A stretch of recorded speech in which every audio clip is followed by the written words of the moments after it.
après avoir parlé viabilité, donc aujourd'hui on va s'intéresser à tout ce qui est outils au sens très large. Donc c'est pour ça que vous avez vu, je ne sais pas si vous avez vu, le titre avait changé en cours de route, ça s'appelle maintenant Design et outils en micro-maraîchage. Et donc on a plein de spécialistes qui accompagnent, qui réalisent les choses. Donc on a décidé de faire de présenter les choses en deux étapes. Enfin, on va avoir une présentation des intervenants et ensuite on aura un temps de discussion. On va essayer de garder du temps pour les questions.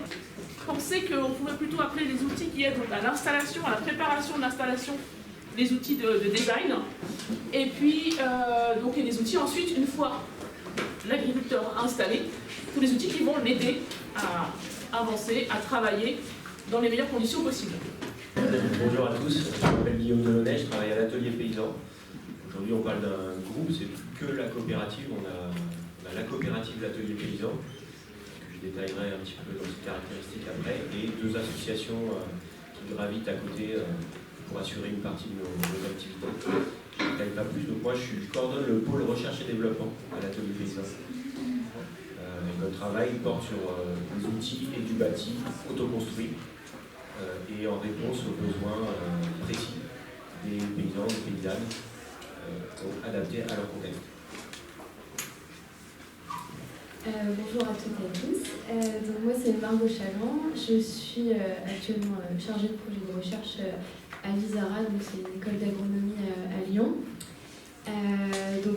Aujourd'hui je travaille sur des thématiques plutôt liées à l'adaptation des systèmes agricoles à la réflexion de la ressource en eau. Mais si j'interviens aujourd'hui, c'est parce que j'ai fait une thèse qui portait sur le design agroécologique des vergers maraîchers et du micro-maraîchage principalement. Voilà. Bonjour, Julien Vert, donc moi, je suis le cofondateur de Potager et compagnie. C'est une entreprise de l'économie sociale et solidaire qui est installée dans le Var. On a 3 métiers, on produit des fruits et légumes et œufs bio, on fait de la formation autour de l'agroforesterie et du maraîchage sur sol vivant, et on est un bureau d'études qui accompagne des projets nourriciers, en particulier des potagers d'entreprise et des fermes maraîchères municipales. Donc, bonjour à toutes et tous, Pierre de Courcelles de la société Terratech. Aujourd'hui je vais présenter tout simplement notre gamme, notre cœur de métier, voilà le pourquoi on en est arrivé aujourd'hui à développer une gamme aussi importante pour nos maraîchers, également pour d'autres productions qu'on est en train d'accompagner aujourd'hui. Bonjour, Caroline Foucault, je suis maraîchère à la coopérative du Champ d'Écaille à Bruxelles. C'est une ferme urbaine qui a plusieurs volets, entre autres le maraîchage.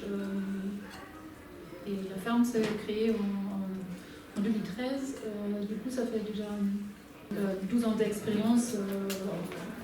On a testé pas mal d'outils, c'est pour ça que je suis là. Du coup, on va commencer par parler des outils qui peuvent aider et accompagner pour l'installation et la préparation. Donc du coup, moi je vais vous parler de planification et d'assolement.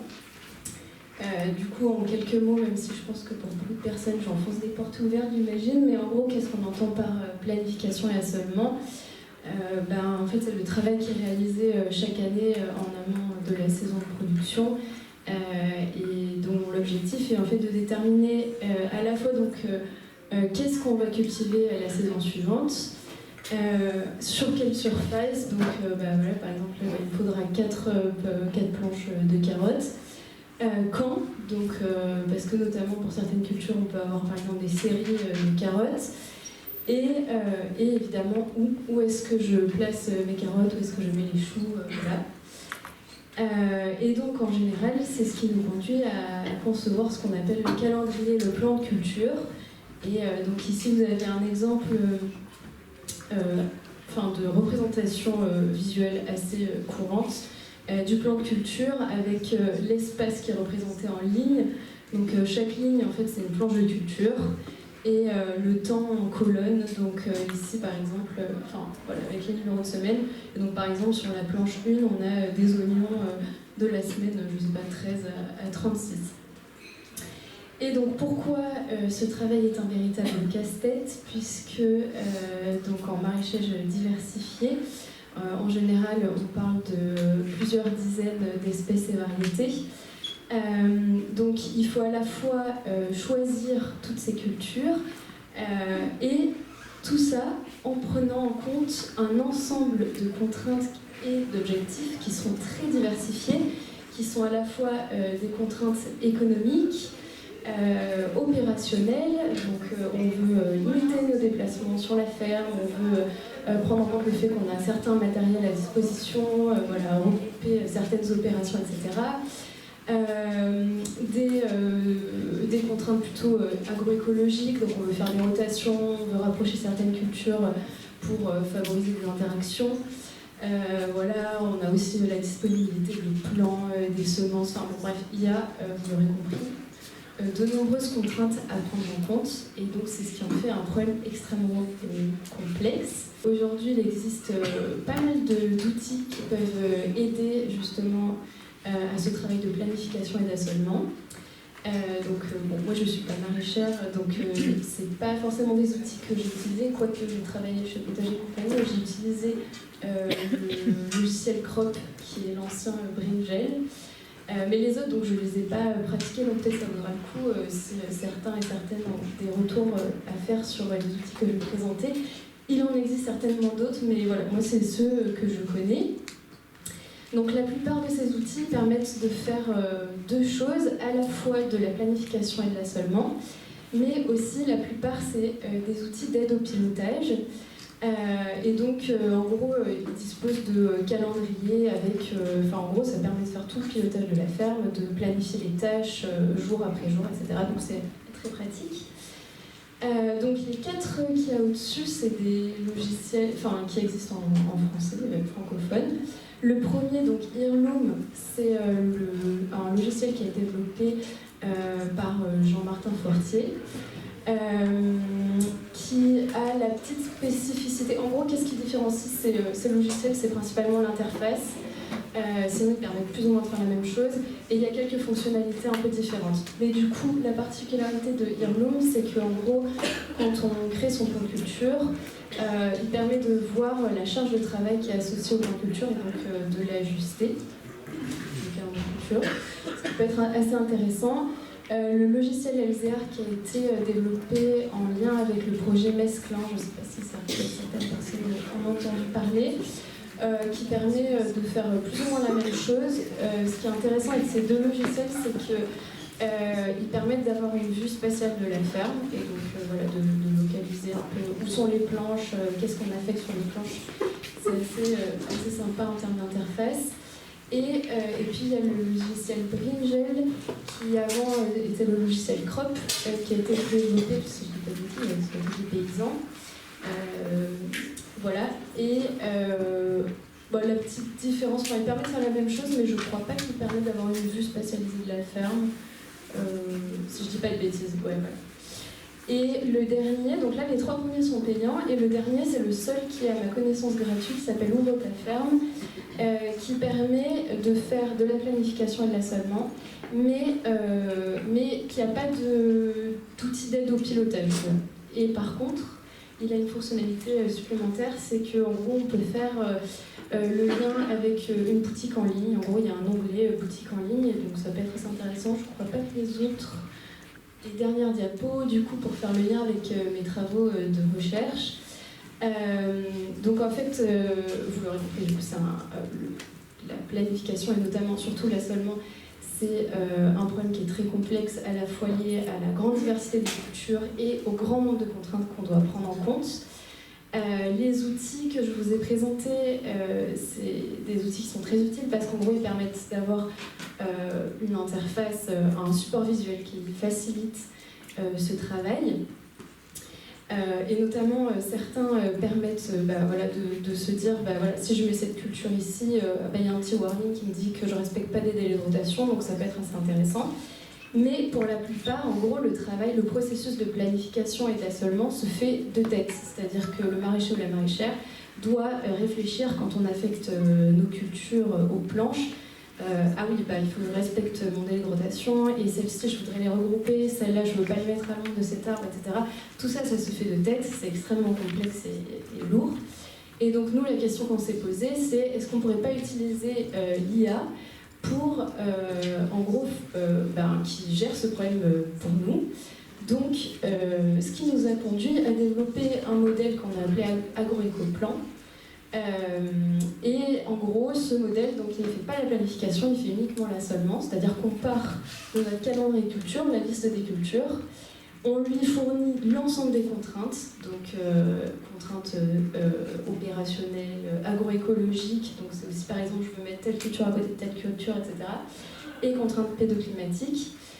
Et le plan de notre ferme, et en gros le logiciel, le modèle va affecter les cultures au plan de culture. Voilà. Et alors, oui, ce que j'aime à préciser, c'est que donc, du coup, ces travaux de recherche, on les a fait en partenariat avec Potager et compagnie, qui a été notre cas d'étude. Donc, on a testé le modèle chez eux. Et voilà. Et donc, je vais faire un petit retour sur... J'étais le cobaye. Je vais faire un petit retour de ce qu'on a trouvé intéressant dans la démarche. Ce qu'ajoutent les travaux de Margot par rapport au logiciel existant, c'est cette idée d'optimisation spatiale des cultures. Tous les logiciels de planif vous proposent d'affecter vos cultures temporellement. C'est logique, c'est un calendrier de culture. Quand vous le faites à la main sur Excel, c'est pareil. Mais là, il y a une couche supplémentaire qui est une logique d'optimisation spatiale. Donc on donne au modèle un certain nombre de règles de décision, soit de contraintes qu'on lui demande de respecter, soit au contraire de choses qu'on lui demande de favoriser. Exemple simple, sur ma ferme, une des règles qu'on avait demandé à Margot de coder, c'est que nous, quand on fait une culture en semi-direct, on met systématiquement une ligne de micro-aspersion. Et donc, si on nous regroupe côte à côte des planches en semi-direct, on peut mettre une seule ligne de micro-aspersion dans le passe-pied pour 2 planches et on gagne du temps. Donc, on demandait au modèle d'essayer de nous grouper au maximum les cultures en semi-direct. Un autre exemple de règle qu'on peut donner au modèle et qui va calculer, on va lui demander de mettre une culture dite salissante, donc une culture qui s'enherbe facilement, derrière une culture dite nettoyante, donc une culture qui court vite et donc qui laisse peu d'herbe en fin de culture. Et l'intérêt, c'est de gagner du temps de désherbage sur la culture suivante. Voilà des exemples d'optimisation spatiale ou temporelle qu'on peut obtenir sur une ferme. Et s'il faut faire tout ça dans nos petits cerveaux de maraîchers, c'est compliqué. Et donc c'est là où avoir un outil qui calcule est vachement intéressant. Voilà, c'est ce que fait l'outil qu'a développé Margot. Donc ça permet de gagner ce genre de gain d'efficacité et de temps au quotidien. L'autre intérêt que j'y vois, c'est que ça nous oblige en amont à formaliser nos règles de décision. C'est-à-dire que le modèle, il faut qu'on lui explique en langage clair, net et précis ce qu'on veut faire, les règles de décision, qu'on lui donne des délais de retour d'une même culture sur une même planche, donc des délais de rotation. Il faut qu'on formalise ces quelques exemples que je vous ai donnés, il faut les formaliser en termes de règles. Donc ça nous oblige à, je dirais, réfléchir et formaliser ce qu'on a dans la tête en tant que maraîcher, qui est un peu empirique. Et donc rien que ce travail-là, qui est en amont, hein, même du moment où le modèle va commencer à tourner et à calculer, est hyper utile et hyper instructif pour les maraîchers. Et on se rend compte d'un certain nombre de choses qu'on fait peut-être un peu par habitude et qu'à partir du moment où on nous demande de le formaliser et de dire pourquoi on fait ça, c'est hyper intéressant. Donc je trouve que ça, c'est un outil qui peut être hyper intéressant en animation de groupes de maraîchers, en conseil technique, en accompagnement de projet. L'autre facteur intéressant, c'est qu'au début, on fait notre liste au Père Noël, on met vraiment toutes les contraintes et tout ce qu'on voudrait, et évidemment, il n'y a pas de solution. On va avoir une combinatoire assez large, et à un moment, ça coince. Et donc, c'est pour ça que le processus est récursif, et que petit à petit, on va être obligé de faire des compromis, et donc on va décider de relâcher un certain nombre de contraintes. Et ce temps aussi qu'on prend d'interaction avec Margot pour dire, voilà, là, il n'y a pas de solution, il va falloir qu'on relâche un certain nombre de choses. Ça aussi, c'est vachement enrichissant. On a dit plusieurs fois, on va le dire, je pense que pendant les 2 jours qu'on fait des compromis, là on fait des compromis de manière un peu formalisée et puis sur la base d'un outil. Et ça aussi, c'est extrêmement intéressant. Donc, est-ce qu'on accepte, je sais pas, est-ce qu'on accepte par exemple de réduire les délais de retour une tomate, peut-être que si elle revient, alors idéalement, il faudrait qu'elle revienne avant 4 ans au même endroit, mais peut-être que si elle revient au bout de 3 ans, c'est pas si dramatique. Et ça, tout de suite, ça libère de la place actuellement dans la combinatoire et ça permet éventuellement qu'il y ait une solution. Et donc voilà, donc ce travail un peu itératif est hyper intéressant. Et encore une fois, je pense qu'une fois que l'outil sera vraiment convivial et facile à utiliser, ça peut être un super support d'animation technique pour des maraîchers. Voilà. Et je rajoute un dernier point, c'est que ça marche d'autant mieux qu'en amont, on a standardisé ces espaces de culture. C'est le cas sur ma ferme, c'est le cas sur tous les projets que j'accompagne. On a systématiquement des planches de maraîchage qui ont la même largeur, la même longueur. Ça fait gagner du temps sur absolument tous les aspects, sur la planification, mais aussi au quotidien. Prenez la ligne de goutte à goutte qui est là, vous la mettez sur la planche en face, elle rentre, vous n'avez pas besoin d'aller chercher une rallonge ou un raccord. Tous les filets sont à 30 mètres, toutes les bâches sont à 30 mètres. Tous les voiles thermiques sont à 30 mètres, tous les outils sont à 80 cm de large, ça c'est absolument fondamental. Donc voilà, standardisation et puis optimisation spatio-temporelle, je pense que ça peut faire vraiment la différence au quotidien sur une ferme. J'ai juste oublié de dire un truc. Du coup, nous, le modèle qu'on a développé, c'est un outil de recherche qui n'a pas d'interface graphique, juste au cas où, si certaines personnes se posaient la question. Pour l'instant, c'est un algorithme. Donc, il est open source, hein, il est disponible. J'ai pas mis le lien, mais voilà, si ça vous intéresse, n'hésitez pas à venir vers moi. Mais bon, voilà, il faut savoir écrire quelques lignes de commande. Mais voilà, il est accessible, en tout cas, si certaines personnes un peu qui sont intéressées. Voilà. Mais du coup, peut-être que tu peux nous raconter ce que tu utilises toi comme outil pour accompagner. Sur la partie bureau d'études, en plus de cette partie-là qui est vraiment à l'échelle du calendrier de culture, je pense qu'en amont, on aime bien déployer une démarche de design agroécologique et donc vraiment passer du temps dans la conception de la ferme. Je parlais de la standardisation qui est un des facteurs les plus évidents, mais il y en a plein d'autres. L'ergonomie, c'est hyper important. Voilà, donc faire des fermes assez compactes, être très attentif aux circulations. C'est vraiment important de pouvoir se déplacer facilement dans la ferme, en tout temps. Donc voilà, il y a les chemins. Et après, on aime bien aussi dans tous nos projets mobiliser 2 leviers supplémentaires de design, c'est les infrastructures agroécologiques. C'est un terme très compliqué pour dire qu'on fait des mares, des haies, des bosquets, des tas de branches, des tas de pierres, plein de choses qui sont hyper intéressantes pour la biodiversité fonctionnelle et qui vont nous aider ensuite à faire du maraîchage. Donc ça, si on les conçoit dès le début, on peut les positionner intelligemment en lien avec l'environnement de la parcelle, de manière à avoir un vrai effet de corridor, en tout cas de connexion avec l'environnement de la parcelle pour essayer de maximiser, encore une fois, de la biodiversité fonctionnelle au niveau des planches de maraîchage. Et l'autre levier que moi j'inclus systématiquement dans les projets que j'accompagne, mais parce que je suis dans le sud de la France, c'est l'agroforesterie. Cet été, pendant 2 fois 15 jours, il a fait 42 degrés à l'ombre sur la ferme. Tout le monde est en PLS, hein, les maraîchers, mais les légumes aussi. Enfin, il n'y a plus rien qui pousse à 42 degrés. Hein. Les légumes ne meurent pas tant qu'on envoie de l'eau, mais ils arrêtent de pousser, clairement. Donc en région méridionale, ça va pas s'arranger avec le changement climatique et ça va concerner de plus en plus des gens qui pour l'instant n'étaient pas forcément concernés par ces problématiques-là, mais il va falloir commencer à cultiver à l'ombre. On mettait déjà des filets d'ombrage sur nos serres, mais de plus en plus en plein champ, il va falloir on a des doubles rangs d'arbres fruitiers au milieu des planches de maraîchage pour venir cultiver à l'ombre des arbres. Il y a beaucoup de maraîchers en zone méridionale qui commencent à bricoler des systèmes, des structures pour pouvoir mettre des filets d'ombrage au-dessus des cultures en période estivale. Au dernier Tech et Bio, moi j'ai discuté même avec des maraîchers qui commencent à tester le fait de blanchir le feuillage des légumes avec le même produit pour blanchir les serres à base d'argile. Enfin voilà, il faut trouver des techniques pour essayer de maintenir un minimum de photosynthèse tôt le matin et tard le soir en période estivale parce qu'il fait largement trop chaud. Donc voilà, donc agroforesterie, je pense que c'est un levier très intéressant aussi de design.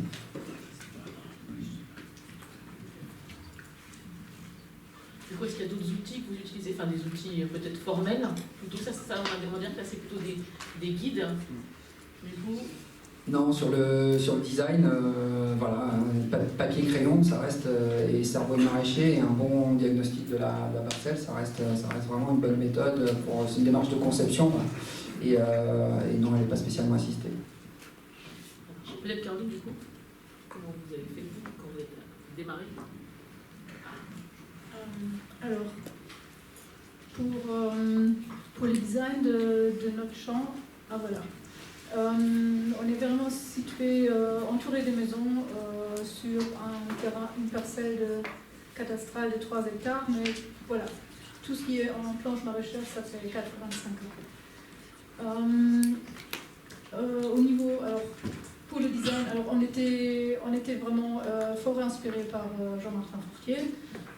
C'était en 2013, voilà, son premier livre était sorti et c'était presque notre Bible.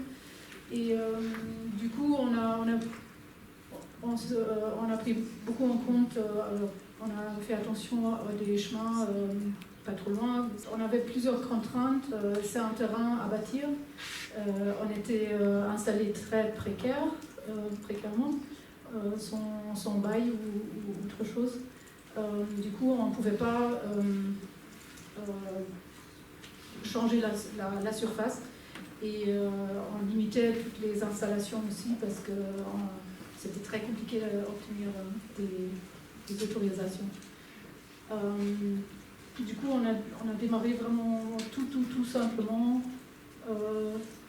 avec le strict nécessaire, avec d'abord une serre, après on a rajouté d'autres.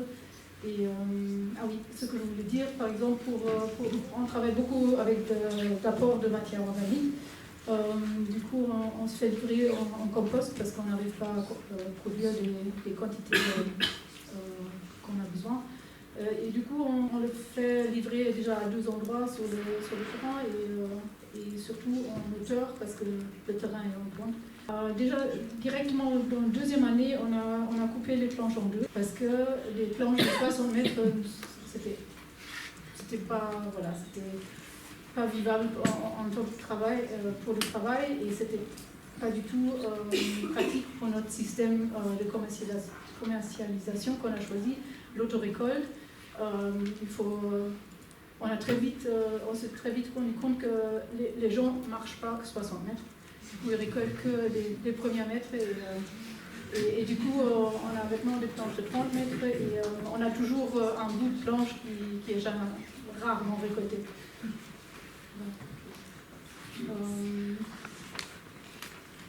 Autre chose, ah oui, au début on a fait le choix de...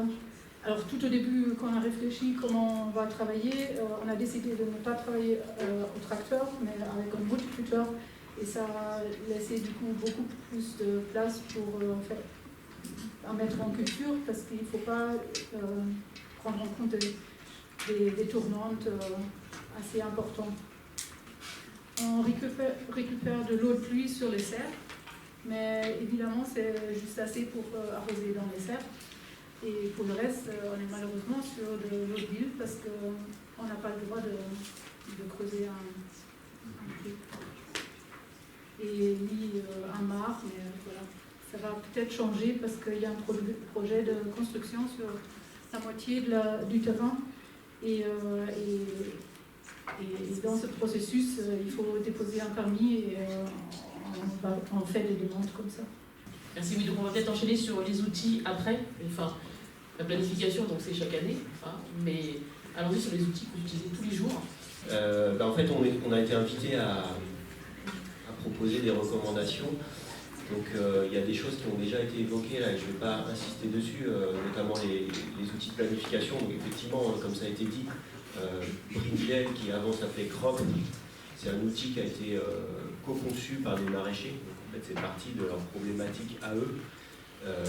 Et au gré des agencements, des problématiques rencontrées par les uns et les autres dans ce groupe de travail, ils ont constitué un outil qui est donc un logiciel libre qui est devenu Brinjel avec un abonnement qui est payant et qui permet pour l'explication d'assurer la maintenance, c'est-à-dire les mises à jour de l'outil, voire des évolutions fonctionnelles, mais en tout cas de rémunérer l'initiateur de ça, qui est un programmateur informatique qui était aussi maraîcher, qui ne l'est plus maintenant. Donc ça, je ne réagis pas là-dessus. On a parlé pas mal d'optimisation de l'espace. Ça me permet de citer en fait qu'il y a des solutions techniques qui existent aussi quand on est vraiment contraint dans des zones, par exemple urbaines, entre 4 murs, pour optimiser et enrichir encore les successions de cultures, voire les accélérer. C'est les serres mobiles.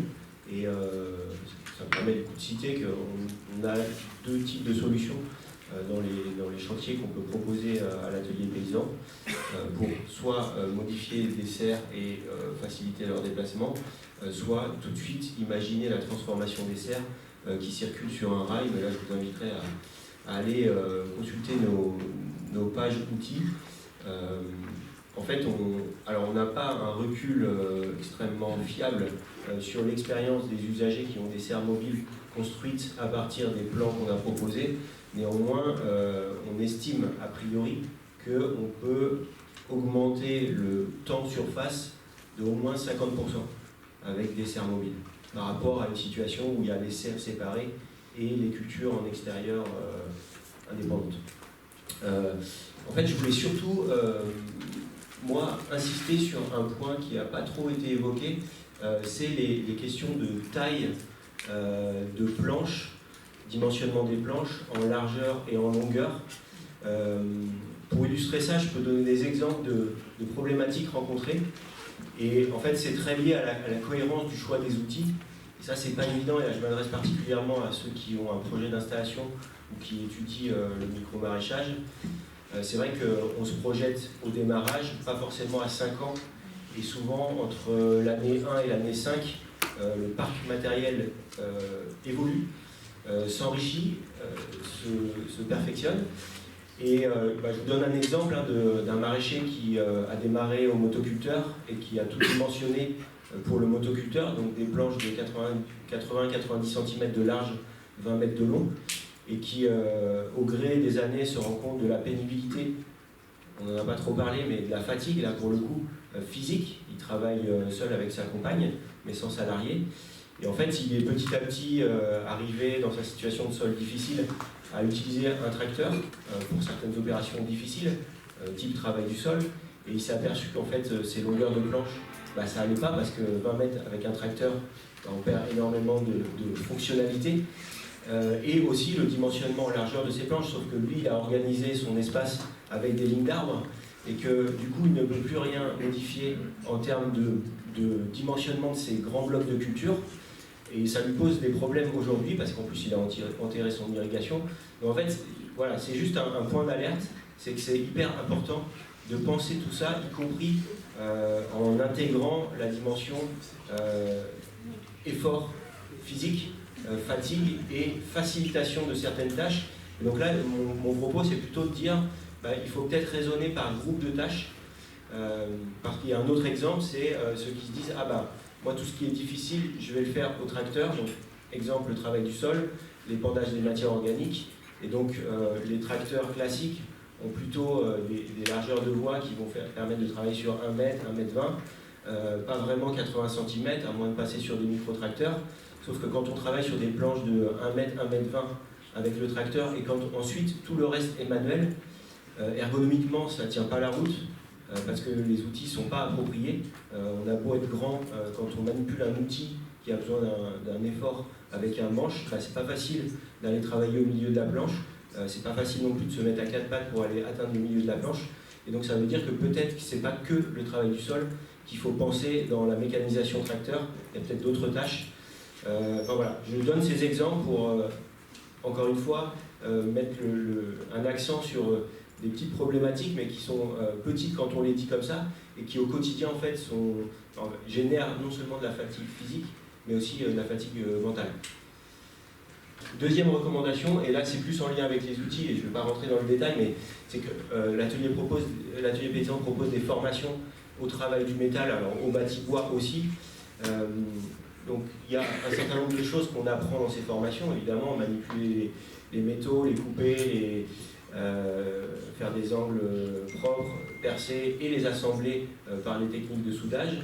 Mais en fait, ce que je veux dire surtout, c'est que quand on n'est pas du métier de conception d'outils, et aujourd'hui en fait on est assez peu à l'être, et dans notre quotidien on n'est pas habitué à ça parce que n'importe quel appareil on l'achète, on ne le construit pas soi-même.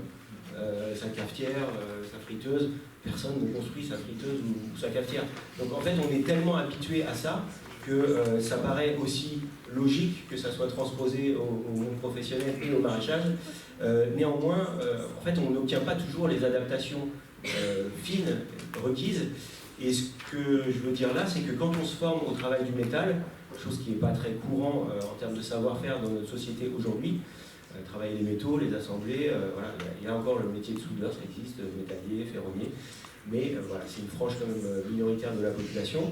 Quand on acquiert ce savoir-faire-là, en fait, on passe une étape qui n'est pas juste la construction, mais ça ouvre une porte sur des possibilités de conception, parce qu'on entrevoit en fait ce qu'on peut être amené à réaliser, et en fait ça change tout. Voilà, donc c'est juste ça que je veux dire. Ok, alors peut-être du coup passer à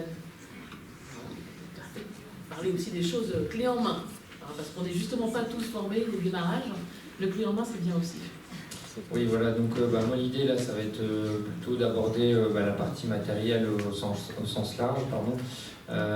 C'est vrai qu'aujourd'hui, je pense que tout ce qui s'est dit avant, c'est tout simplement trouver son organisation de travail. Et je pense que l'équipement, matériel est primordial pour déjà fonder son projet sur quelque chose de viable. Parce qu'aujourd'hui, c'est vrai qu'on a tendance en fait à vouloir parfois travailler au départ avec des moyens peut-être de départ qui nous permettent un petit peu de pouvoir prévoir un démarrage avec les moyens qu'on peut avoir. Mais il faut savoir aussi que sur la partie matérielle, l'équipement permet parfois une certaine organisation de travail. Bien sûr, il faut le voir au sens large, comme on l'a dit tout à l'heure, c'est que parfois on peut réfléchir matériel et pas forcément réfléchir ergonomie, parce que parfois quand on cherche à s'équiper, c'est plutôt pour tout ce qui est préparation, semis et autres, mais on ne pense pas forcément à la partie récolte, qui est pour moi aussi une phase qui est quand même la plus problématique et difficilement mécanisable à l'échelle des petites surfaces. Et je parle forcément de la partie désherbage qui forcément rentre dans le jeu, puisque celle-ci elle est en partie réalisée par des équipements matériels, mais forcément à l'échelle des petites productions et des petites surfaces forcément en finition manuelle. Donc aujourd'hui, pour parler un petit peu de TerraTech, donc aujourd'hui ça fait 12 ans maintenant qu'on est fabricant de matériel. C'est tout simplement parti d'échanges avec les maraîchers, avec les problématiques qu'ils pouvaient rencontrer, et tout simplement de fil en aiguille, on s'est toujours focalisé sur des problématiques terrain pour essayer de solutionner à tout niveau, donc en termes de surface, problématiques et aussi les enjeux sur les différentes exploitations, parce que les enjeux sont forcément différents, tout simplement en fonction de comment on organise son projet, de la main-d'œuvre qu'on peut avoir de disponible, donc qui coordonne un petit peu tout ça. Donc aujourd'hui, on essaie tout simplement de border vraiment tous les aspects du maraîchage. Donc on part vraiment de la préparation des sols. Donc on a une gamme quand même qui permet de couvrir, un peu tout type de surface. On passe forcément par la partie implantation, donc semi-plantation. Également, sur tout ce qui va être système Pepperpot, qui peut quand même à petite échelle permettre quand même de gagner en temps, en permettant aussi de pouvoir faire cette pépinière en parallèle. Donc je pense que sur la partie micro-maraîchage, c'est des systèmes qui sont assez intéressants. La partie forcément désherbage qu'on essaie toujours de compléter au fil des années, avec les retours aussi des utilisateurs, qui est finalement le cœur de notre métier. Je pense que pour celles et ceux qui nous connaissent, la maraîchère, c'est un matériel qui nous a permis aussi clairement de développer la société.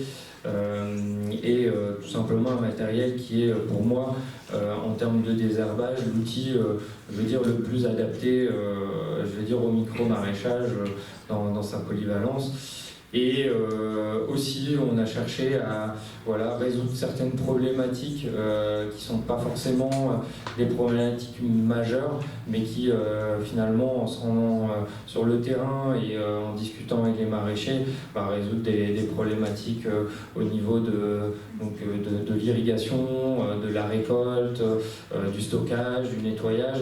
Et je pense qu'aujourd'hui, Terratech, nous, on a vraiment la volonté d'accompagner les maraîchers de plus en plus sur le côté aussi conseil, parce qu'on a quand même l'expertise, je veux dire, aujourd'hui, nationale des maraîchers qu'on côtoie, qui nous permet en fait aussi de pouvoir apporter un conseil vraiment sur la mise en place des cultures, tout en écoutant en fait les contraintes qu'il peut y avoir en environnement, en main d'œuvre, et sur cette analyse qu'on arrive à apporter, tout simplement, on sait apporter des chiffres. Il ne faut pas avoir peur de nous demander des chiffres, hein. On est là pour ça, comparer en fait des techniques qui sont en place, qu'on connaît, et finalement les plus qu'on peut apporter, les gains au niveau du temps de travail, etc. Et je pense qu'aujourd'hui, c'est important de bien construire son projet, aussi bien agronomique, mais aussi technique, matériel, parce qu'aujourd'hui, l'équipement, pour moi, permet une certaine rentabilité qu'on ne voit pas forcément au départ, parce que voilà, c'est forcément des coûts au départ, mais qui permet aussi un confort de travail. Et pour moi, le confort de travail, c'est aussi l'économie d'une ferme, c'est de se dire que la ferme est tout à fait, convenable, en termes de fonctionnement, qui permet en fait d'être, pour moi, durable dans le temps. Merci. Peut-être que du coup, on peut avoir un petit retour terrain des gens qui utilisent les outils. Est-ce que vous avez votre outil fétiche au Champ d'Écailles? Vos outils fétiches.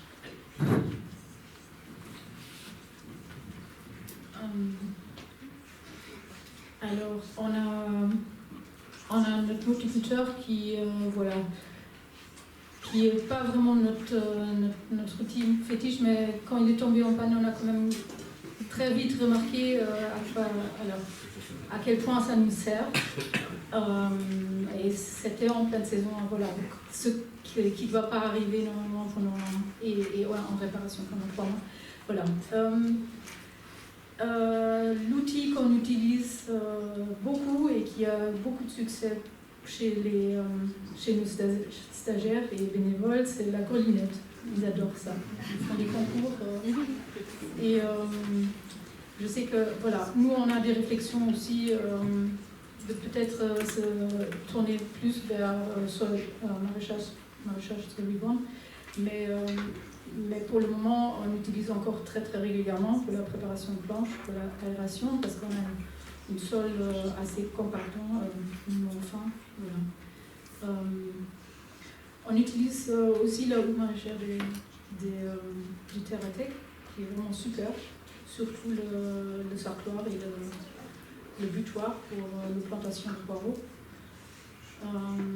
Et notre dernière recrue, c'était le trèfle.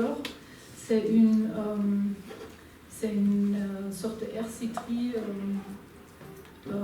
tractée par idéalement 2 personnes. Je pense que c'est sur le deuxième. Voilà, c'est le milieu. Ça fait des désherbages. On peut laisser même les gouttes à gouttes. Oui, c'est assez convaincant, sauf que ça demande beaucoup de quand même une certaine manière de maîtrise, parce que il faut apprendre à quel moment on peut passer sur les cultures sans faire de dégâts et à quelle profondeur on peut travailler pour enlever les mauvaises herbes, mais pas du tout. Tout ça, c'est un ajustement à faire, à apprendre pendant plusieurs années. Mais sinon, c'est assez efficace par rapport à des désherbages à la main ou à la boule. partager des vidéos avec nous? Du coup, ou pas? Ou ça va? Ça va. Alors, j'avais une vidéo surtout d'un outil qu'un de nos maraîchers, de nos collègues, le enrouleur. Alors, on va évidemment vous bloquer la moitié de l'écran. Alors, ça c'était. On avait la chance d'avoir un collègue qui était un grand amateur de soudage et il a fabriqué ça. Et ça fonctionne assez bien. Sauf le seul problème, c'est que les gouttes à gouttes ne sont pas faits pour les utiliser plusieurs saisons. Du coup, on le fait, mais voilà, d'année en année, on doit les réparer plus et on finit quand même à les jeter après 3 saisons ou plus tard. L'autre chose, c'est les plantoirs. Il a aussi fabriqué plusieurs plantoirs, justement parce que notre sol il est pas très meuble et ça aide bien d'utiliser un plantoir qu'on pousse dans la terre et on pousse un peu avec le pied sur une petite barre si ça ne s'enfonce pas tout seul. Et on a pour toutes les tailles de nos mottes qu'on produit nous-mêmes, la taille adaptée. Ah oui. Un outil qu'on utilise presque plus, c'est le tilter. C'était assez...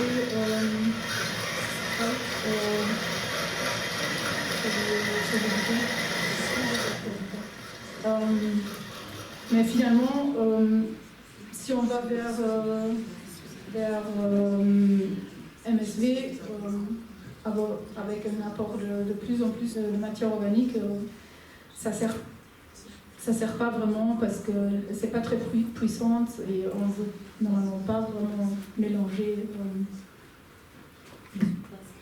Alors moi je vais dire que je suis totalement nulle en mécanique et en outillage, d'ailleurs c'est pour ça que je suis ici, c'est parce que j'apprends plein de choses. Mais du coup on aurait dit c'est une espèce de perceuse qui est branchée à quelque chose là, on est d'accord? Oui, c'est une mini fraise tractée, animée par une... Donc l'atelier paysan a ce genre de choses dans ses fiches outils? Non, ça c'est un outil à acheter. Pour celles et ceux qui seraient intéressés, du coup, pour l'information, TerraTech le distribue là dès cette année. C'est disponible. C'est mon commerce, hein, désolé. C'est quand même mon boulot.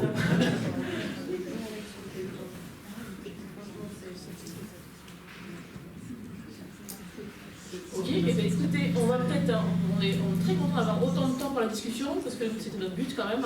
Donc on va ouvrir les questions à la salle. Et on a plein de temps, alors allez-y. Ok. Bonjour, merci beaucoup pour toutes les explications que vous avez données, extrêmement pratiques pour les techniques. Moi j'ai une question, on sait que le maraîchage, il y a pas mal de mauvaises herbes qui poussent, et j'ai pas trop entendu parler des outils. Qu'est-ce que vous appliquez exactement? Et on sait aujourd'hui qu'il n'y a pas vraiment de bioherbicides sur le marché, mais s'il y en avait, est-ce que quelque chose qui est un compagnon pour vous dans votre travail?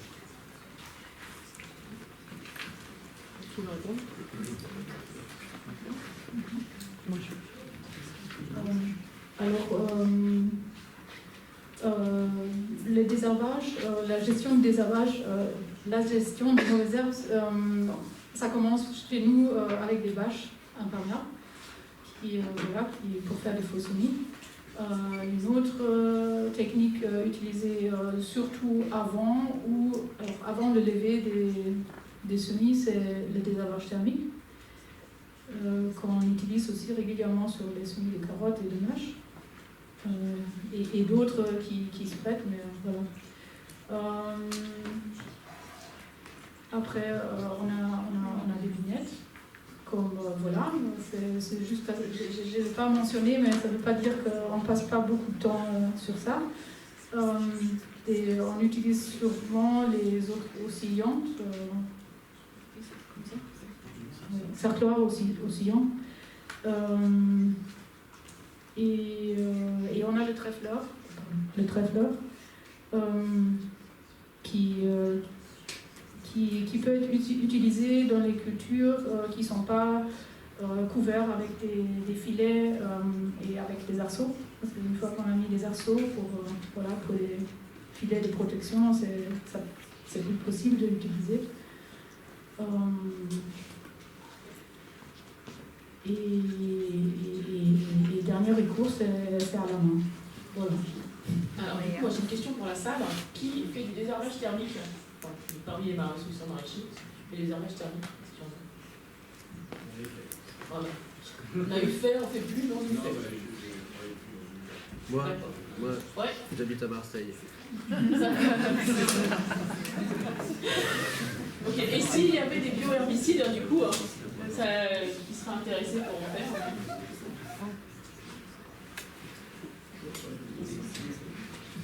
Non, mais juste donc sur la ferme, on a à peu près les mêmes leviers.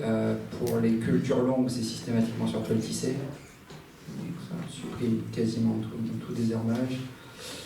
Pour les semis directs, le MSV quand même a un peu révolutionné le jeu là. Si vous faites une bonne occultation et vous semez directement sur lit de compost, en condition de maîtriser à peu près l'itinéraire technique, résolvez le problème. Enfin, voilà, des séries de carottes à 1 désherbage, voire chez certains à 0 désherbage, ça existe, quoi, sans travail de sol. Donc là, je pense que vraiment, le semi-direct sur lit de compost, bien géré, ça fonctionne très très bien. Et après, effectivement, les outils à manche pour les cultures qu'on ne peut pas faire qu'on choisit de pas faire sur toile tissée parce qu'elles sont implantées très denses et qu'il faudrait passer des heures et des heures à trouver des bâches, qu'elles seraient très fragiles. Et voilà. Sachant que moi, sur la ferme, on a fait le choix de 0 plastique jetable. Malheureusement, aujourd'hui, dans les conditions économiques actuelles, le plus rentable, ça reste de faire du plastique jetable, très, très clairement. Donc quand on s'en prive pour des raisons éthiques, on se tire un peu une balle dans le pied, donc il faut rattraper par d'autres leviers, occultation, et puis effectivement les outils qui permettent de désherber debout changent aussi un peu la donne au quotidien. Donc nous aussi on a la maraîchère de TerraTech, on a différents outils à manche qui permettent de désherber en restant debout. Ça change quand même un peu la vie. On a vu un lit tout à l'heure, un lit qui permet d'être allongé pour désherber, j'ai pu voir.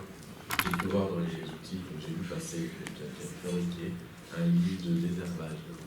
Ouais, voilà, dans le concept, dans les grandes lignes du lit de désherbage, en fait, on l'appelle lit de désherbage, mais en fait, moi j'aime bien l'appeler porteur polyvalent. En fait, l'idée c'est vraiment d'assister la personne. Aujourd'hui, je pense que c'est pas une machine qui est révolutionnaire en tant que telle. Ça permet pas non plus de gagner des temps considérables au niveau des chantiers, mais ça permet de les rendre plus durables. Et pour moi, la durabilité des chantiers, en fait, ça va permettre directement d'avoir une rentabilité. Ça va permettre tout simplement, sur des plantations qui peuvent être parfois fastidieuses, sur des planches pour atteindre le centre de la planche, on en parlait tout à l'heure, voilà, avec un lit, ça va permettre tout simplement d'être vraiment à proximité de son travail et permettre tout simplement de rendre l'opération plus durable et permettre aussi de faire des chantiers de plantation, de désherbage plus longs sur la journée, en rotation. Alors juste pour éclairer, moi j'ai vu ce genre d'outils, je les ai vus il y a peut-être une dizaine d'années dans un ESAT qui fait des herbes aromatiques et des tisanes. Donc un ESAT c'est un centre d'aide par le travail, donc c'est pour des personnes handicapées en fait. Donc ils avaient développé des outils, dont ce type-là, pour permettre le travail facilité pour le travail handicapé. Et je rebondis là sur ce qu'on disait tout à l'heure sur la partie désherbage. C'est vrai que moi j'aime bien aborder le côté en fait agronomique et technique de mise en place de la culture.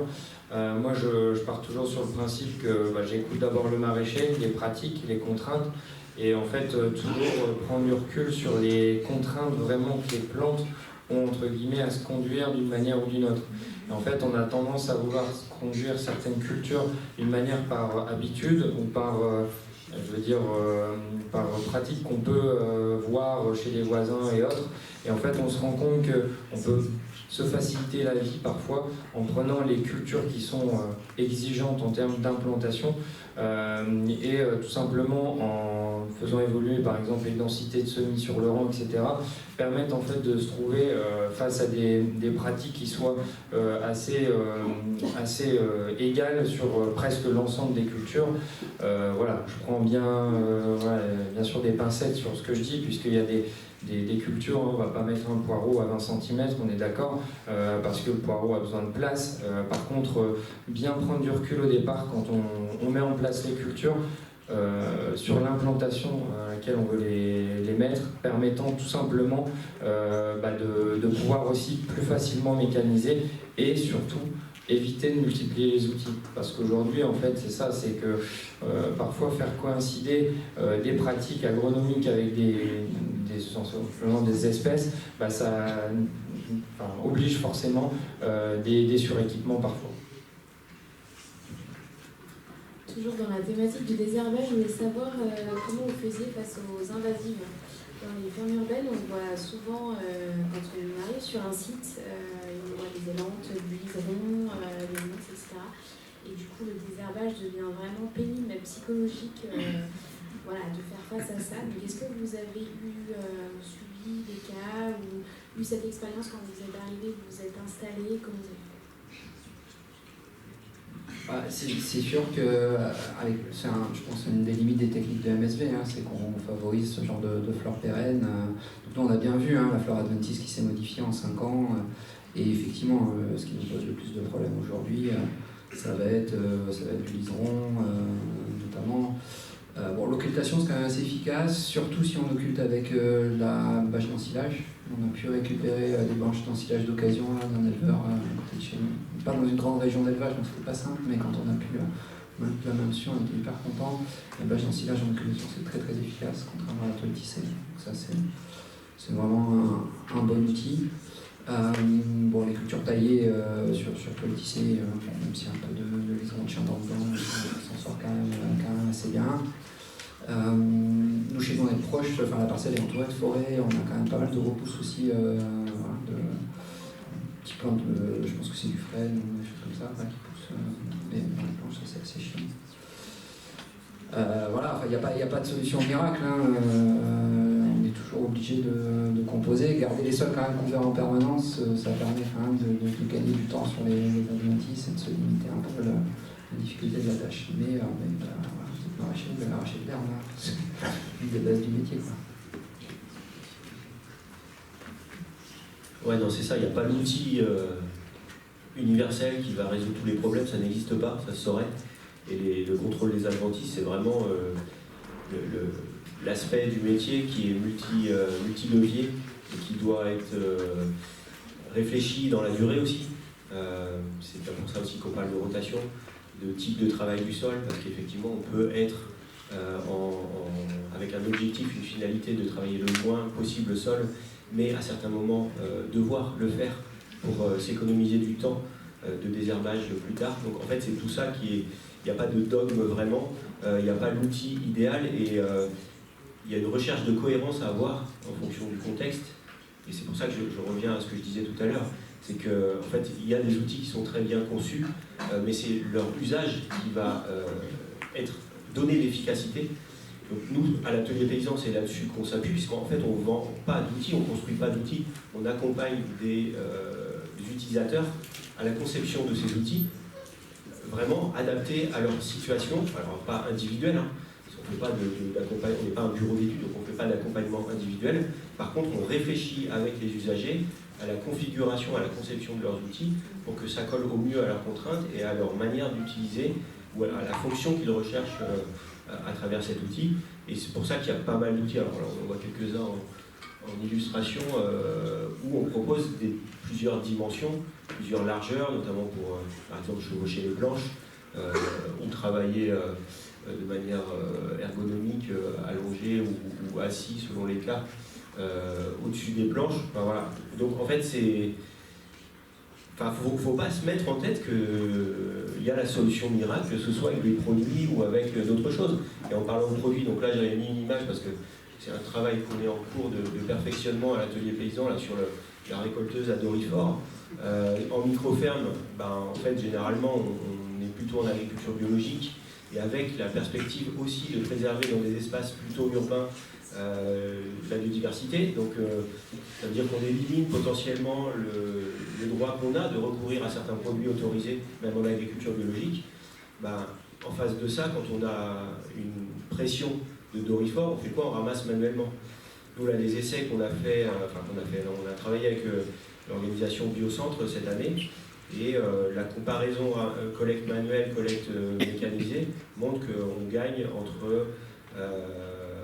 on passe de 1 heure à 5 heures entre la machine et le manuel. Bon, je vous donne des chiffres grossiers comme ça dépend des situations, des pressions, de l'âge des plantes, etc. Mais pour vous donner un ordre de grandeur, c'est que la petite mécanisation peut apporter un confort de travail parce qu'on fait des tâches rapidement et on garde justement notre moyen de travail pour des choses qui ont une plus forte valeur ajoutée. C'est important. D'autres questions? Moi j'en ai. Du coup, on n'a pas tellement parlé récolte. Est-ce qu'il y a des... si, on a évoqué la question de la récolte, mais du coup, qu'est-ce qu'il y a comme outil pour aider à la récolte? Du coup, c'est ma partie. Pour la récolte, forcément, il y a plusieurs cas de figure. Hein. Ça dépend en fait de l'orientation qu'on peut avoir dans l'exploitation, les débouchés qu'on peut avoir. Bon, moi, je pense que le micro-maraîchage et le maraîchage diversifié, c'est forcément des récoltes qui peuvent être forcément assez régulières, des produits qui peuvent être plus ou moins fragiles, volumineux, etc. Donc chez Terratech, on a vraiment travaillé ce côté-là, ce côté récolte, aussi bien en assistant à la récolte avec des machines. Hein. Donc une des premières, je veux dire, qui nous a entre guillemets aidé aussi, c'est la récolteuse de jeunes pousses, qui est une récolteuse qui a permis en fait de développer la jeune pousse.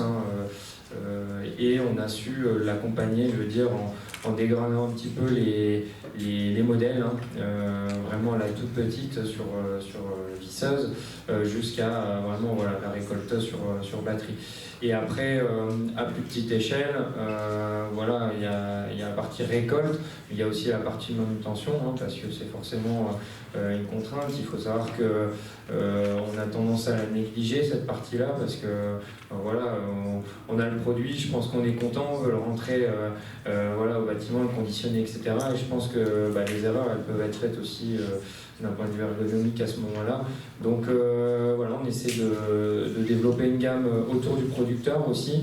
On a une gamme de sacs, par exemple, de récoltes latéraux, des paniers de récolte ventraux, des porte-plateaux. On a tout ce qui est les petits chariots pour les plateaux qui permettent de traîner les caisses, par exemple. Tous ces équipements-là, en fait, c'est des petits équipements du producteur qui permettent en fait déjà de faciliter la récolte. Parce que ça permet de faire déjà du tri au champ, donc on gagne du temps, et indirectement de soulager de certaines opérations qu'on avait tendance à faire sans équipement, qu'on a tendance à faire de manière plus ergonomique en s'équipant. Moi j'en profite pour glisser un truc que je dis souvent dans les gens qui veulent s'installer avec des systèmes peu mécanisés. Donc quand on n'a pas de tracteur, il faut absolument avoir une solution de déplacement de masse sur la ferme. On passe notre vie à emballer des choses lourdes d'un point A à un point B de la ferme, que ce soit des matières organiques, du matériel et des récoltes. Et donc il faut avoir un engin qui fasse ça. Si on a un tracteur, la question est réglée. On met une benne ou une remorque derrière. Si on n'a pas de tracteur, il faut avoir quelque chose. Nous, on a un vieux C15, un truc absolument incroyable, qui roule au rouge agricole. On a coupé derrière, on a coupé la cabine derrière, on a fait une espèce de pick-up. Ça marche très très bien. Pour avoir des espèces de vallées de ferme qui ressemblent à des voiturettes de golf un peu plus costauds. Vous pouvez avoir ce que vous voulez, mais il faut que vous ayez quelque chose qui vous permette de bouger, notamment toute la partie récolte. Ça fait vite des dizaines, voire des centaines de kilos. Enfin, en tout cas, je vous le souhaite si vous voulez en vivre. Donc il faut les bouger de manière mécanisée, sinon on y laisse sa santé, son temps et donc indirectement son argent. Méhari, on signale, ouais. Enfin, vu le prix des méharis, je pense qu'il va falloir commencer à en vendre des bottes de carottes pour l'amortir, quoi. Bonjour, je change de sujet en dépendamment des récoltes. J'avoue que j'ai été très intéressé au début sur l'analyse que vous avez fait sur comment on peut utiliser l'intelligence artificielle au service des choix en maraîchage. Et vous disiez, au début on fait la liste au Père Noël de toutes les contraintes qu'on veut éviter, puis on se rend compte qu'il faut en supprimer quelques-unes. C'est quoi ces contraintes que vous avez supprimées en premier et quelles sont celles que vous avez décidé d'essayer d'aménager?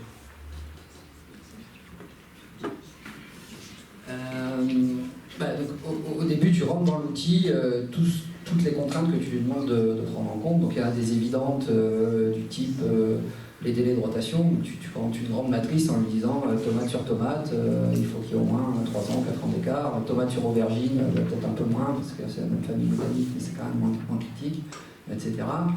Toutes les règles d'optimisation spatiale dont je te parlais, ça c'est très spécifique à ta ferme, donc c'est toi qui vraiment décides. Moi je lui avais demandé, dans la mesure du possible, de regrouper les cultures par famille botanique, parce que je trouve que c'est plus facile de se dire j'ai mon jardin de courge là, j'ai mon jardin d'aliacées là-bas, voilà, mais c'est pas du tout obligatoire. Donc on peut faire toute une liste comme ça de règles de décision qu'on demande au modèle de prendre en compte, et généralement au début tu te fais un peu plaisir et il n'y a effectivement pas de solution. C'est-à-dire que le modèle tourne et te dit ça c'est pas possible sur ta ferme. De prendre en compte l'ensemble de ce qui en soi est un enseignement intéressant. Voilà. Je crois même qu'on avait fait un test, que tu corrigeras, on avait ajouté virtuellement un jardin. Moi sur ma ferme il y a 8 jardins, donc 8 jardins de 10 planches en extérieur et 3 et on avait déjà ajouté virtuellement un jardin supplémentaire et là on avait une solution. Donc voilà, moi j'étais contraint par ce que je voulais cultiver sur la surface que j'avais, ça ne rentrait pas, et on aurait eu un jardin supplémentaire, voilà, ça rentrait. Donc ce genre de choses peuvent être intéressantes, y compris en phase de conception. Et les contraintes qu'on a relâchées en premier, ça a été sur les délais de rotation. Effectivement, en tolérant des retours d'une même culture sur une même planche plus court dans le temps. Ça a quand même pas mal. Enfin, je crois que ça a été le levier principal, mais peut-être que tu en avais d'autres en tête.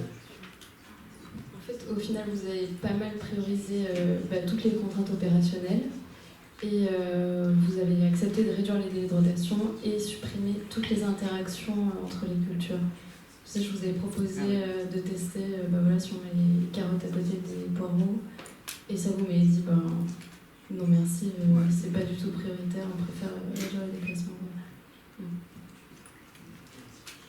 Et du coup, est-ce que, j'ai une question, c'est par rapport à cet outil-là, est-ce que ça s'utilise une fois et après, entre guillemets, en routine, on aménage les autres, ou est-ce que c'est un outil qu'on doit réutiliser très régulièrement?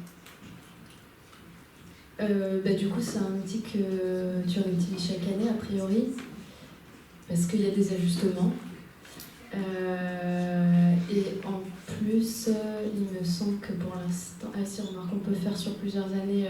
En fait, on peut faire sur plusieurs années pour anticiper et justement éviter. Ça, c'était une question qu'on s'était posée, parce qu'on avait testé que qu'est-ce qui se passe si on prend en compte les 3 précédentes années, donc voilà, les précédents culturaux, et on planifie uniquement la saison prochaine. On a une solution, et moi j'ai testé derrière qu'est-ce qui se passe si on planifie 5 années, et là en fait il faut enlever encore la moitié des contraintes, quoi, parce que ça a tendance à... Et voilà, donc a priori il faudrait l'utiliser chaque année, quoi. Mais on a déjà fait le travail de formaliser toutes les contraintes, quoi, donc, et ça c'est le plus long, quoi, se dire qu'est-ce que c'est toutes nos contraintes, ça prend énormément de temps. Mais une fois que ça s'est fait, les années suivantes, a priori, le calendrier culture est assez similaire. Il y a quelques ajustements à faire, mais ce que tu dis quand même, c'est qu'en fait, au fur et à mesure, tu es obligé de relâcher des contraintes pour les années suivantes. Donc en fait, est-ce que ce qui en ressort, c'est est-ce qu'au bout de quelques années, tu penses que ça stabilise, et du coup, finalement, tu peux ressentir tes propres règles de décision. Du coup, finalement, tu as appris tes règles de décision. celles sur lesquelles vraiment tu ne transiges pas? Ou est-ce que tu penses que, en fait, Julien, est-ce que tu penses que tu redonnerais de nouvelles règles de décision parce que finalement, tu en mettrais d'autres? Je sais pas. À ce jour, j'ai pas la réponse parce qu'il faudrait vraiment utiliser régulièrement l'outil. Moi, je trouve qu'il a cet intérêt-là. C'est-à-dire qu'il oblige le maraîcher à formaliser un certain nombre de règles et il permet de les tester un peu virtuellement dans l'assolement et le calendrier de culture de la saison suivante. Et donc, est-ce que ça se stabilise ou pas? Aucune idée. Il faudra vraiment faire l'exercice. Je pense que si c'était intuitif, le résultat, on n'aurait pas besoin de l'outil. L'outil, il est intéressant justement parce que la combinatoire, elle est tellement grande que le résultat n'est pas intuitif. Et qu'il permet de tester des choses que dans notre petite tête de maraîcher, on aurait du mal à imaginer. Donc pour le coup, il faut continuer à développer l'outil. Il faudrait pouvoir l'intégrer effectivement à un des logiciels de planification dont on a parlé et l'utiliser avec des maraîchers, voire des collectifs de maraîchers. Ça serait hyper intéressant de voir ce que ça donne. Prochain programme de recherche. Je me permets. C'est une IA, c'est un calculateur intelligent. Et comme toutes les choses intelligentes, il faut la nourrir pour arriver à des résultats. Et c'est ce qu'ils ont commencé à faire en donnant un outil qui après, avec les années, on pourra vraiment le nourrir d'une manière beaucoup plus sensible. Plus il y aura des années qui vont passer, plus il y aura une sensibilité au climat, comment les parcelles vont se comporter par rapport à l'ensoleillement, à la géographie en 3D, etc. Pour l'instant, on est compris de ça. Et ce n'est qu'un outil qui va nous permettre d'avoir des réflexions et de toujours être à l'écoute de notre sensibilité, parce que pour moi, l'agriculture, c'est avant tout une sensibilité et l'instinct qui nous permet de dire cette année, je le sens, je fais ça. Oui, alors pour nous, en fait, on utilise un truc un petit peu particulier. On a utilisé la programmation par contrainte. Donc c'est pas tout à fait le même principe, c'est-à-dire qu'on lui fournit pas plein de connaissances et il apprend. La programmation par contrainte, c'est un peu plus basique que ça. C'est plutôt on a des variables auxquelles on veut affecter des valeurs et des contraintes, et en gros il explore la combinatoire mais on va pas forcément apprendre, c'est pas quelque chose qui va apprendre des contraintes et des résultats. Ça fonctionne pas tout à fait pareil.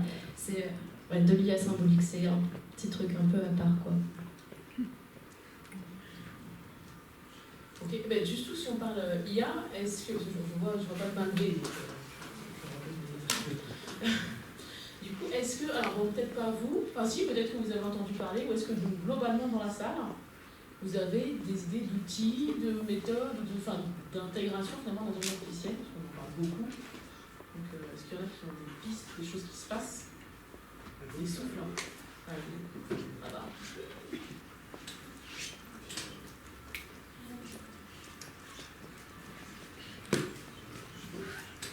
Oui, au sein du réseau MSV, on a deux codeurs qui développent en même temps le même outil.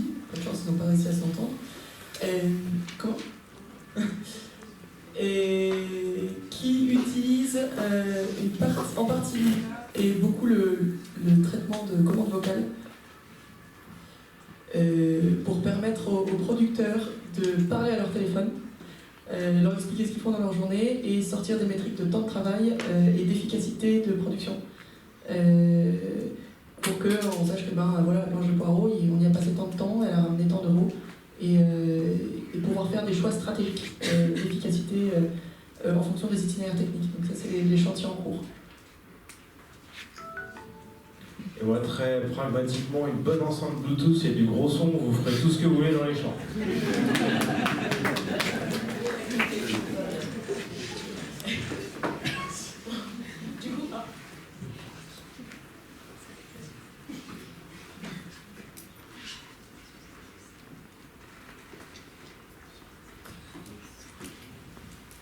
Alors nous sur l'IA, c'est encore au stade de l'idée et on va participer à des hackathons, des événements, notamment au Cival en janvier, sur un outil d'accompagnement sur les métiers de la fourche à la fourchette. On est avec la transition alimentaire pour faire un diagnostic quand une personne veut s'engager dans ce métier, dans ce secteur-là, voir quel métier lui convient le plus, et après, une fois qu'il est sur une formation professionnalisante et certifiante, qu'il y ait une IA qui l'accompagne pour travailler sur son diplôme, lui poser des questions en fonction de son état d'avancement et faire le lien avec les connaissances sur le sujet. Et même les examens. On va vous piquer votre job. Alors c'est encore en cours de travail, hein, mais l'idée je pense que ce sera jamais de remplacer l'humain, hein, mais de faire avec quoi. Faire avec, est-ce que c'est positif ou est-ce que c'est... L'idée, je sais pas. Puisqu'on cherche l'idée, je me dis que quand on est maraîcher, on passe son temps à prioriser, peut-être une IA qui aide à prioriser les actions en fonction du temps de travail et du chiffre d'affaires que ça peut générer ou faire perdre, ou ne pas agir, anticiper, disons, l'inaction face à la perte de chiffre d'affaires ou l'action face au gain de chiffre d'affaires. Donc là, ça rejoint un peu ce que disait Céline.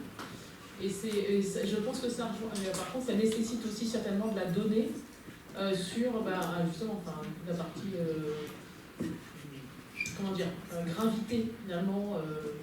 Oui, c'est ça. C'est un peu les seuils de déclenchement. On a des seuils de déclenchement par rapport aux diagnostics, par rapport aux maladies, par rapport aux ravageurs. C'est toujours le travail, mais finalement intégrer tout ça. L'utilité, c'est d'intégrer tout ça dans un même outil. Parce qu'il y a de la recherche qui se fait sur chaque ravageur, sur chaque maladie. Il y avait, je ne sais pas comment ça se passe en Belgique, mais en fait en France, il y a le bulletin de santé végétale qui est envoyé aux producteurs. Donc, je ne sais pas si vous êtes tous abonnés, mais en tout cas je reçois le bulletin du végétal de France maraîchage et celui de Grande Culture. Mais donc voilà, donc il y a effectivement déjà ça qui normalement peut vous aider aussi à déclencher les actions.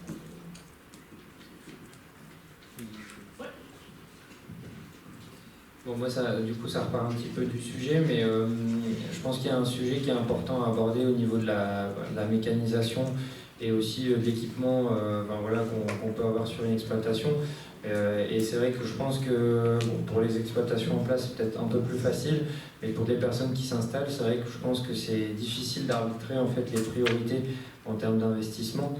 Et donc pour moi, en fait, c'est important déjà d'en discuter, déjà aussi se positionner par rapport au projet, parce que, comme on le sait, je pense que tout le monde a des défauts et des qualités. Essayer de peut-être s'équiper en matériel, sur peut-être les aspects où on pourrait avoir des lacunes, ou au contraire se dire de s'équiper, pour être plus performant sur certains aspects. Et surtout, je pense quand on est en place, prendre du recul sur finalement les temps où on peut se rendre en fait finalement un peu débordé, où on se dit pourquoi je le suis, et à ce moment-là quelle opération en fait je pourrais améliorer. Et je pense que c'est là où l'orientation en fait de la mécanisation et de l'équipement est donnée en fait. C'est finalement je pense que c'est un peu le tempo, l'organisation du travail, les pics d'activité qu'on peut avoir qui permettent aussi d'orienter les priorités, je pense, au niveau des équipements. Et je pense que le nerf de la guerre, c'est quand même le désherbage. Donc c'est quand même quelque chose qui revient de manière assez régulière, l'équipement premier sur la partie, je pense, désherbage.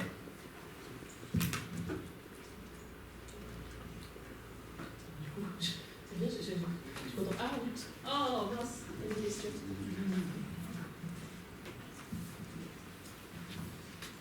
Merci. Moi j'avais une question pour Margot et Julien, du coup vis-à-vis du travail que vous avez fait avec votre intelligence artificielle. Est-ce que vous pensez qu'intégrer l'association de culture dans vos calculs serait envisageable, étant donné qu'aujourd'hui en tant que maraîcher, faire un planning de production de l'association de culture c'est juste impossible quoi. Du coup il y en a très peu qui le font. Est-ce que vous pensez que ce serait envisageable de poursuivre dans cette voie? C'est-à-dire des associations sur une même planche? Sur une même planche. Ouais. En fait, nous, on avait sorti ça du problème parce qu'on avait considéré que, en gros, des associations, il valait mieux réfléchir en amont si tu voulais mettre des carottes et des poireaux. Parce que sinon, tu fais exploser la combinatoire, quoi. Et déjà, la combinatoire est extrêmement importante. Du coup, on avait sorti ça du problème. Mais en théorie, c'est possible. Avec le modèle actuel, il suffirait juste, par exemple, de diviser les planches par 2 et se dire qu'on en affecte 2 cultures sur la même planche. Bref, en gros, c'est possible. C'est juste que le temps de calcul sera probablement plus important. Et voilà. Et accessoirement, moi je ne fais pas d'association de culture. Je considère qu'en termes d'ergonomie et de gestion de la ferme, voilà, c'est pas intéressant. Et que les mythes sur voilà, les fraises aiment bien les poireaux, c'est ça. Au manuel de jardinage, voilà, l'agriculture professionnelle, je pense que ça joue beaucoup trop marginalement par rapport aux inconvénients que ça représente en termes de gestion quotidienne de la ferme.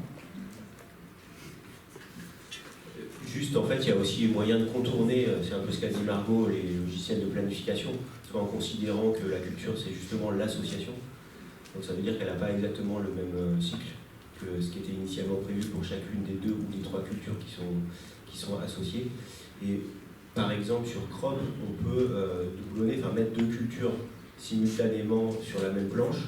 Il y aura une alerte, le logiciel va dire bah, c'est pas possible, et on peut forcer la chose, et en fait ça apparaît tel quel. Quoi. Donc en fait, c'est pas un vrai problème, j'ai l'impression. Sauf s'il faut imaginer des nouvelles associations. Là, c'est autre chose. C'est ça pour des associations simples qu'on peut faire sur OpenFR, c'est déjà faisable. Après, en termes de rotation sur les années qui suivent, c'est plus technique, mais ça se fait. Mais aujourd'hui, voilà, si on veut un peu pousser la chose, la problématique de la planification aujourd'hui, elle est telle, enfin, on n'est pas dans le débat de savoir si oui ou non c'est positif ou pas de faire des associations, mais c'était pas le débat du jour.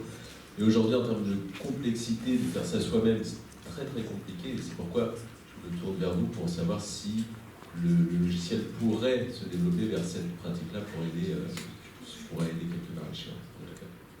Ouais, en tout cas, en théorie, je pense que c'est possible, mais enfin, tu veux dire explorer toutes les combinaisons possibles d'associations, quoi. Mais du coup, il faut lui donner énormément d'infos, hein, parce qu'en gros, on sait déjà un peu, on peut mettre, je sais plus ce que vous faisiez, genre des salades avec de la cébette entre, parce qu'on sait que ça permet d'optimiser l'espace, mais si tu dois lui dire... tout ça c'est des grosses cultures, ça c'est des petites cultures, ça c'est des cultures qui vont comme ça, et cherche-moi genre la bonne combinaison dans le temps et l'espace qui permet d'optimiser ça, plus le fait qu'on sait que ça repousse les ravageurs. Si tu veux t'amuser à lui donner toutes ces infos-là, en théorie le logiciel peut le faire, nous on n'est pas allé jusque-là pour l'instant en tout cas. Ok, je vous remercie.